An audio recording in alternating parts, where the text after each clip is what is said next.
Hi, thanks for watching. Okay, so in this video, I would like to talk about the Charlie Adelson case. Okay, so this is a case involving really Charlie Adelson and Wendy Adelson, okay, and also the mother, Donna Adelson, okay, because it looks as though the whole family may have been involved in contracting a couple of Miami gang members, okay, to go all the way up to Tallahassee, Florida, and to kill Wendy Adelson's husband. Okay, now Wendy Adelson and her husband, this is Dan Markel. Dan Markel's a Florida State criminal law professor. Okay, Wendy Adelson and Dan Markel are sort of in the process of getting a divorce, and it's a very nasty divorce. Okay, turns out that Dan Markel was obviously a Florida State criminal law professor, a Harvard graduate, very highly esteemed young academic in the field of criminal law. And it looks as though Wendy and Dan just were not getting along at all. They had a lot of differences, including even religious differences. Okay, it looks like Dan Markel was a much more conservative, much more Orthodox Jewish person. Okay, whereas Wendy Adelson is also Jewish, but she was maybe not so observant, didn't feel like she had to eat kosher food, and just had a completely different approach to Judaism. Okay, so they had major problems in the marriage. And I think she just wanted out of the marriage. And in the course of litigating the divorce, Dan Markel, being the hotshot professor, or whatever, I think he got a little too aggressive in his litigation of the divorce. And I realized that it's not nice to have to get dominated in a divorce. I understand that. It's not nice when, let's say, your ex-wife in a divorce proceeding maybe fudges numbers or doesn't reveal all of her assets, whatever. But in the end, really, with my experience in the legal world, I think you really have to approach litigation always with some element of looking for a compromise, looking to just make a friendly settlement out of it. And in the end, what's best for the children is probably most likely that they live with the mother. So I think that's a tough thing for a lot of fathers to have to accept. But I think Dan Markel, he just had such a heavy-handed, kind of dominating attitude about wanting to have his children raised as really Orthodox, really conservative Jewish people. And I think he wasn't in a frame of mind to let his ex-wife just kind of have the custody of the kids and just let her take the kids to South Florida. And I think the Adelsons in South Florida, living in Miami, right? I think they really resented just how overpowering, how overbearing, how uncooperative Dan was being in the divorce proceedings, and how aggressive he was being in the divorce proceedings. Okay. Now I understand technically, if you want to bicker over everything and if you want to point out every flaw in the wife, I understand, you can, if you want to fight like that, you can.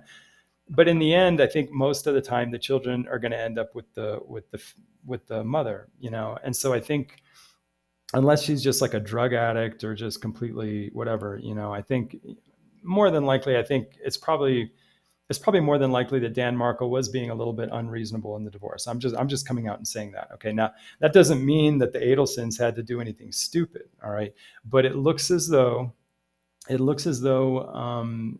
Charlie Adelson, this is Wendy's brother.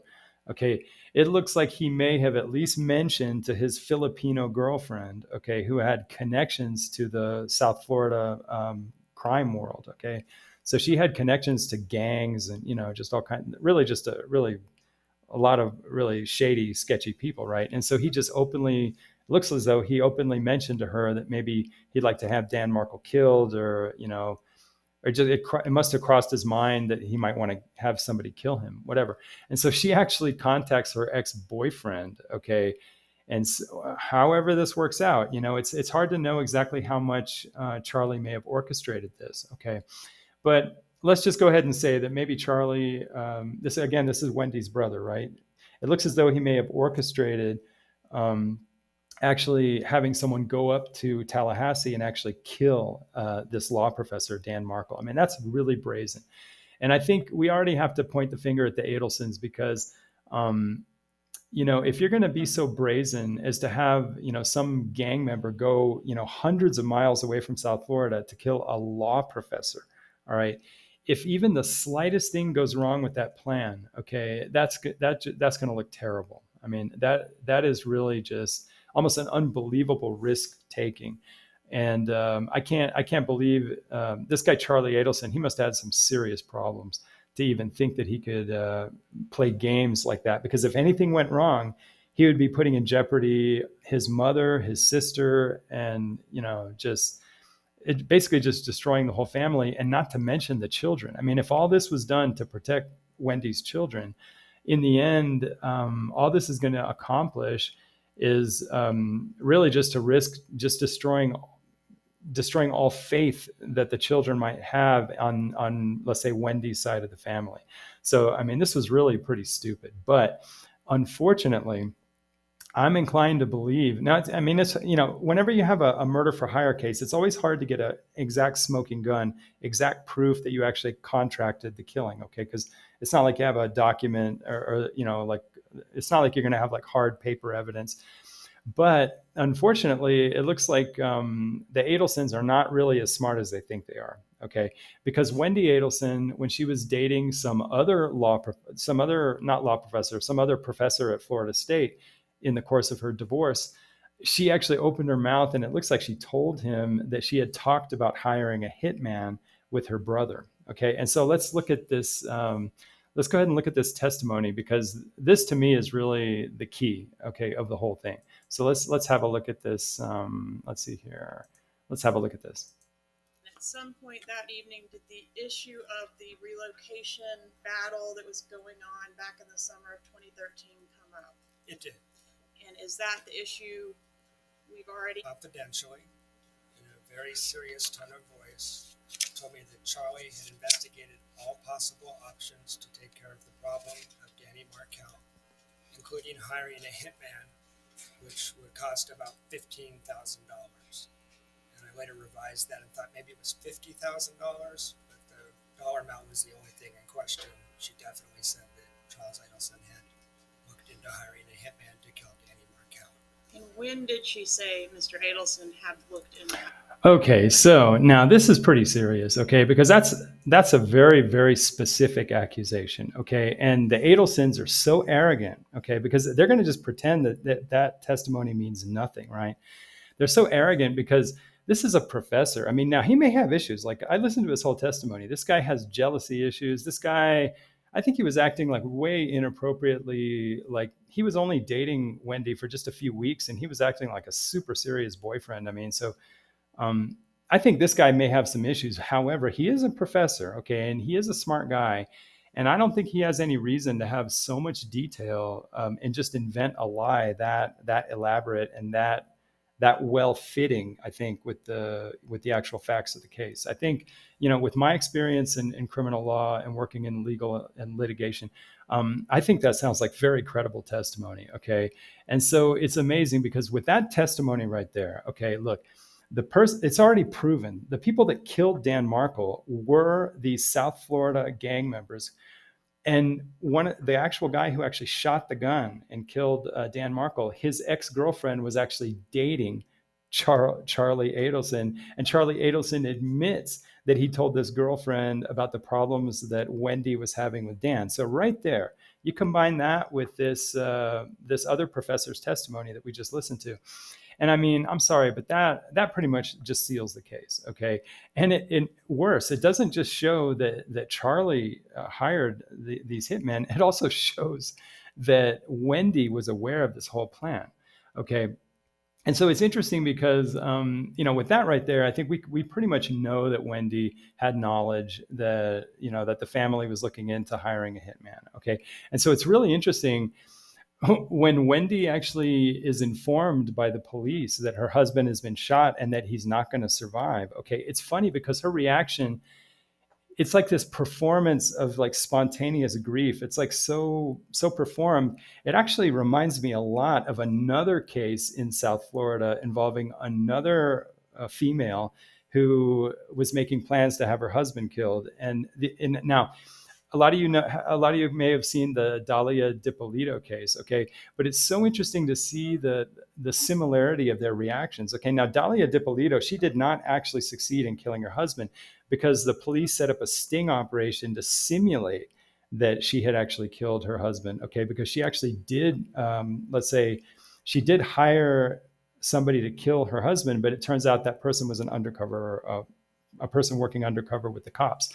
Okay, so let's look at I want to look at compare the reactions of Wendi Adelson to Dalia Dippolito. So let's have a look at that. Hold on. First, let's look at Wendi's reaction. There was a shooting at your home, or your ex-husband's home, at 2168 Chestnut. Your husband, your ex-husband, excuse me, Daniel, has been taken to the hospital. He's not going to survive.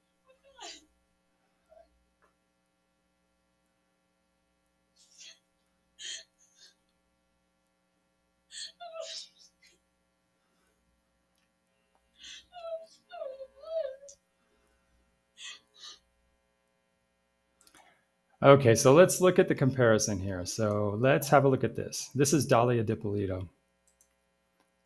Is your husband Michael? Okay, I'm sorry to tell you, man. He's been killed. He's been killed, man. Okay, so I'm sorry, but it's now. Look, I'll be the first to admit.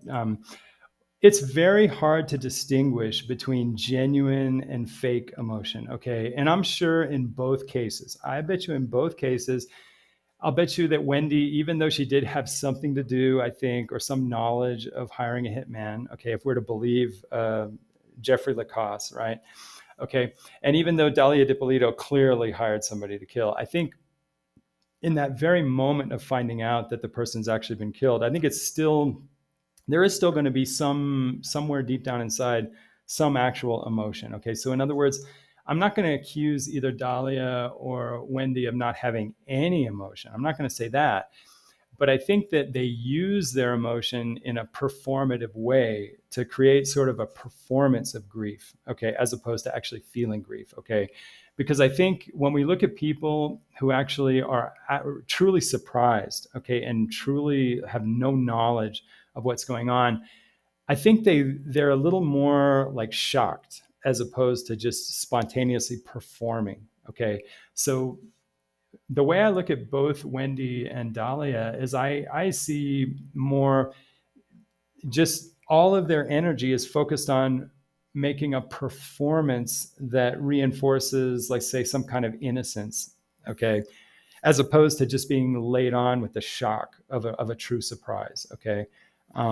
And I realize it's very subtle, and obviously nobody can 100% read a person and just confidently know 100%. But I think with the additional information that we have, okay, that this guy Jeffrey Lacoste, this other Florida State law professor who was also dating Wendi while she was in the divorce, okay, and if we're to believe this person who's very credible, okay, that she actually was aware that the family had talked about hiring a hitman to kill Dan, okay, then I think we can sort of, I don't think it's that hard to see the performance in Wendi Adelson, okay?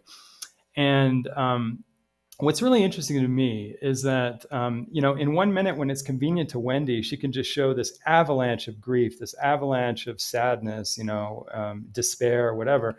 But then in another moment, when she's actually like really being questioned about the divorce proceedings, it's so easy for her to forget all that sadness and just display this naked, really hostility towards Dan Markel. Okay, so let's take a look at that, because I think these contrasts are really important. And I think it's really important to understand that even years later, after this whole murder and everything, how Wendi still holds on to this very strong confidence, okay, that Dan was acting completely unreasonable, and that, he wasn't just being unreasonable in the divorce, but that her attitude towards him is so negative and so derogatory. So let's have a look at a little contrast to see what her real attitude is about her former husband. So let's take a look at that. So that will be, I think it's here. I think it's this one. Let's take a look. It was always his joke. He said, I looked into. No, actually, that's not the one. I think it's this one. Here, let's have a look. And so this was, would you agree that this was a contentious divorce? I think it was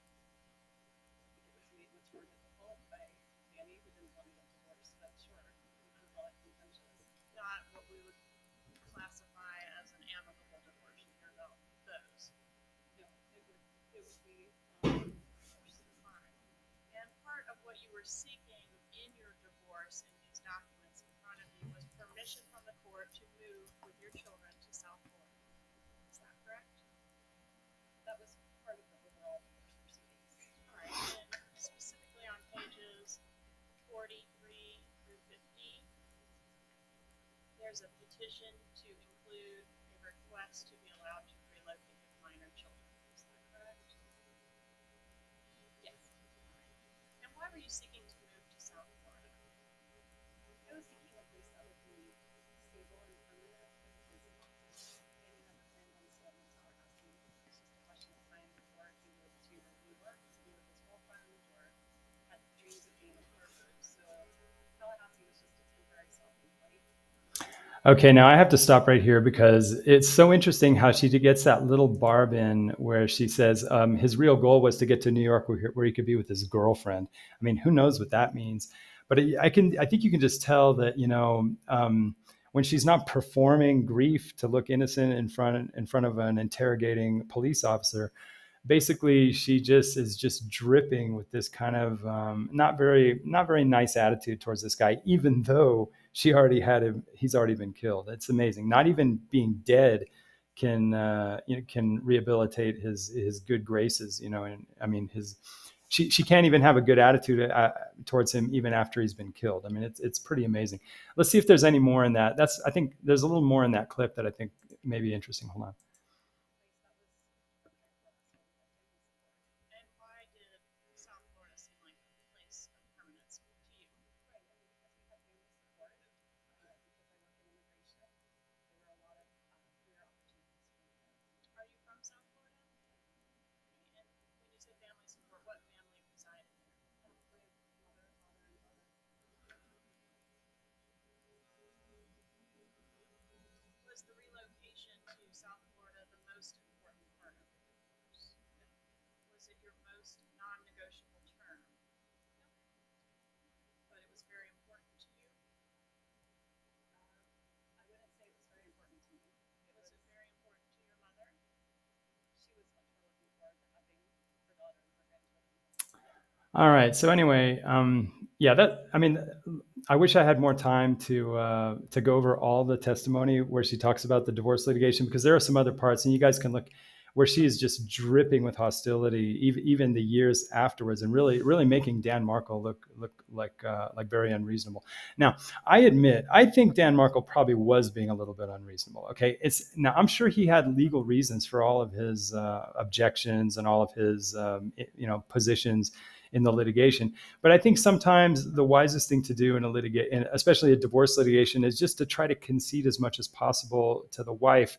Because if you can, let's say, sacrifice a lot and still maintain good relationships with the ex-wife, in the end, it's actually cheaper.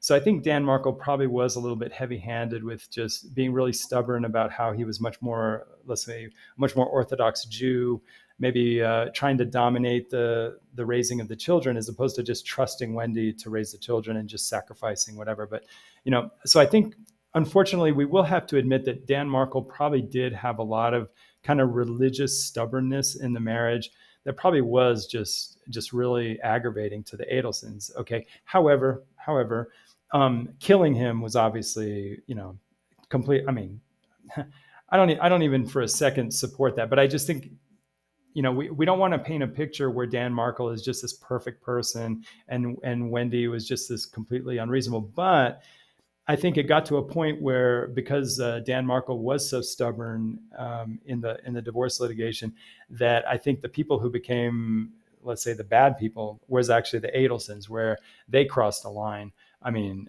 and I think it's just amazing how it's probably very rare to see a family actually willing to do something so drastic as to kill somebody like that. And then throughout all this litigation, when you look at, let's say, Charlie and you look at Wendy in this litigation, they just maintain this complete denial, this absolute sort of like defiance, okay, in the face of what I think is just overwhelming evidence. And I really don't know if this is a personality disorder or if it's just incredible stubbornness. Me myself, having been diagnosed with a cluster B personality disorder, I mean, I can't even tell, honestly. I can't tell if it's a personality disorder or if it's just ridiculous stubbornness. But I think maybe one way to interpret the Adelsons is that I think they just have tremendous family loyalty. Okay, tremendous family loyalty, and unfortunately, you don't just have one defendant in this criminal case. Okay, because really, in a sense, I mean, even though Wendy's not named as a suspect, I think she's always on the radar screen, to potentially be named as a suspect in this case, and to potentially show up as a defendant in this case. So, you know, technically, potentially, we already have Charlie convicted, but his mother is now arrested and under indictment, or at least under some kind of criminal complaint. And so I think, and because Wendy potentially could be, I think we have to look at this as three people, okay? And because the whole family is involved, okay, it's not like if you had like gang members where they can sort of like rat on each other and, maybe take a plea deal to make the other one, suffer or whatever. In this case, I think there's no way that Wendy could just like say, have the freedom to one day say, hey, I want to just tell the truth, okay? Because if she did that, she would be condemning her brother. Okay. And he could, he already has a life sentence, but I mean, she could like seal his life sentence because if she were to like say, become honest, she would kill his appeal basically. Okay. So if there's any chance for Charlie to file an appeal, this would be the worst time for Wendy to come up with new evidence where she says, hey, I want to confess everything. And then she just admits that Charlie, is completely guilty. And then Charlie's appeal would be dead in the water. So unfortunately, Wendy is not just concerned about her own honesty. Okay. She's concerned about, I think, putting her brother in a bad position because she could kill his appeal. Or if Wendy, like right now, wants to be super honest, she could hurt her mother and cause her mother to have to spend the rest of her life in jail. So I think Wendy, unfortunately, doesn't have the freedom to sort of unburden her soul and confess and just become honest with the world, because she would harm her family. On top of that, she would then have to become a bad person in the eyes of her children, okay, and Dan Markel's family. So this is a situation where so much of the family is sort of tied in together and enmeshed in this case, that I just don't think there's any. I don't think any of the parties have freedom to really open their souls and confess, because they would be hurting the other members of the family. Okay, so like right now, like say if he said, you know what, I'm tired of fighting, I just want to tell the truth, whatever. Well, then he would put his mother and his sister into trouble, and so I mean, there's just no way out, Anyway, but let's just take a look. I just want to show a little bit of the defiance, because I think it's just amazing. I can't decide whether I think it's a personality disorder. I think I'm going to look at this as just a case of tremendous family loyalty, and obviously a family who has very low boundaries, and they're very entitled, and they think they can do like really dastardly kind of Breaking Bad, I mean, like they can play with crime basically and still maintain this kind of like amazing, I don't know, this defiance. It's just incredible. So, I mean, arrogant. Yeah. The family's super arrogant. So anyway, let's just take a look at it a little more. I think this is about where, let's see, I'm going to show the clip where Wendy is confronted as to whether she had mentioned to Lacasse, her boyfriend Lacasse, whether the family had ever talked about hiring a hitman. So let's listen to that. Let's see. I think it's this one. Hiring a hitman, and it was cheaper to get you this TV. Is that what he said? That was a joke that he made, yes. And hiring the hitman, that was to kill Dan Markel, right? That was the joke. That was the joke that he made in poor taste, yes. Not to kill someone else. No. Well, he never used his name. Okay. Well, he's hiring you the TV because it's cheaper as a divorce present than a hitman. Who else would he be hitting with the hitman? I never really thought about it because it was not a thing that he meant. He just made a bad joke. Well, Okay, so I'm sorry. I mean, I'm sure every one of you watching has your own opinions, but I mean, in my opinion, that testimony is it's just BS. I mean, but she's putting on this incredible poise, this like infinite poise that she will not crumble. Okay, because the way I look at it, I think she's trying to protect her whole family, including her children.